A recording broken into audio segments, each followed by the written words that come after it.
The cold north wind sighed around the corners of the tavern, gently sweeping the snow before it.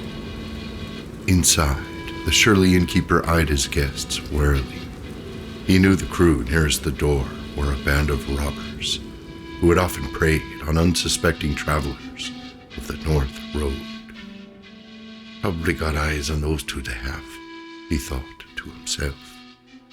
The tall one paid in silver coin, he did. He really didn't care what happened to his guests. He just didn't want to have to explain their murders. The tavern was wide and low-slung. A tall man could easily reach the beams. As Ketrin entered the building, two features were apparent. First, the huge fireplace caught her eye, made of field stone. It took up most of the left wall. A low fire was burning there now. The robber band huddled around it. The second and most outstanding feature of the room was the bar itself. It was built entirely of stone. The top of the bar was a single slab of granite. Something had once been carved on it, but that had long ago been obscured. Obviously, at some time in the past, the tavern had been built around the stone edifice. The other outstanding thing about the place was the dirt. The tavern fairly crawled, yet the innkeeper didn't seem to notice. However, the two hooded figures at the corner table noticed. Ketrin noticed. Not wanting to be recognized, she pulled her cloak closer around her and moved quietly to a table against the right wall.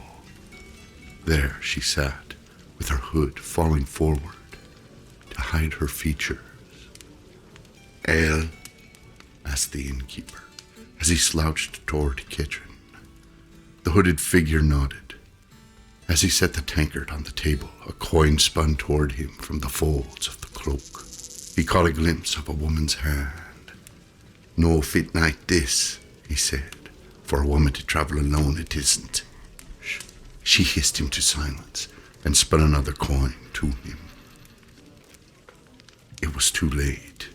One of the robber band heard the innkeeper speak. He was now eyeing Ketrin, who seemed to shrink deeper into her hunting cloak.